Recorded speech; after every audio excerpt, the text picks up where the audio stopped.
Sometimes problems occur before the project starts. It's about incomplete recruitment criteria.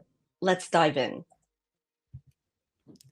At one company I worked for as an ops specialist, cross-functional teams approached me regularly with vague requests like, I want to talk to 5 to 7 enterprise users.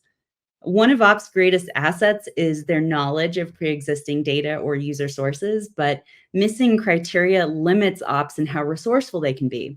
Researchers might not realize the biggest ally to the project's success can't even get started when the core information is not there. If we look backwards into the project timeline, early involvement is the solution to this problem. To get complete criteria, ops needs to be in the planning conversations. Researchers can activate or enable ops by bringing them into the process early on and championing their value. A simple way to do that, for example, is by adding recruitment to the agenda at a kickoff meeting. Here's a story how this pain point played out and the way that we solved it.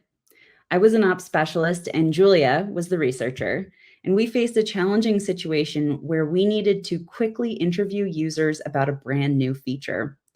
Julia invited me to the kickoff where we reviewed proposed recruitment criteria, and from the usage data, we saw that our pool of potential candidates was really small.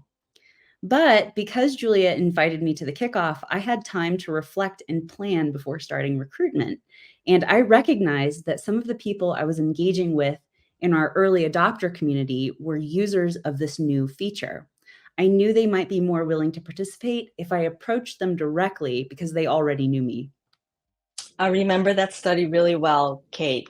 You reached out to these users in the early adopter community with targeted, personalized invitations, and they accepted our interview invites.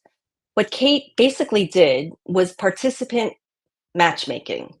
Even though we had a tight timeline, Kate was able to quickly schedule participants. The end result, quick research turnaround and happy stakeholders who felt more confident making decisions.